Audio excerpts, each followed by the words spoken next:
పూర్వం రోజుల్లో పల్లెటూళ్ళల్లో పుల్లట్లని ఎక్కువగా వారానికి ఒకసారి 10 రోజులకు ఒకసారి వేసి పెడుతూ ఉండేవారు. ఈ పుల్లట్లు ఆరోగ్యానికి ఎంతో మంచిది. ఆ పిండిని రుబ్బేసేసి ఒక 10 గంటలు 20 గంటలు అట్లా నిల్వ ఉంచేసేవారు. ఆ నిల్వ ఉన్న పిండి బాగా పులుస్తుంది.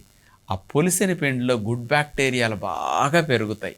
ఆ పుల్ల పిండి రేకు మీద వేసేసి ఏమి నూనె లేకుండా ఒట్టి అట్లు ఇట్లా అంటే బయటకు వచ్చేస్తాయి.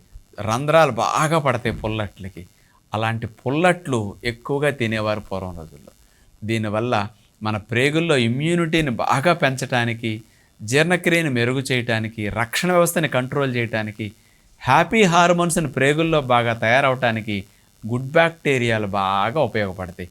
ఆ గుడ్ బ్యాక్టీరియాలు పెంచే పని ఈ పుల్లట్లు చేస్తూ ఉంటాయి.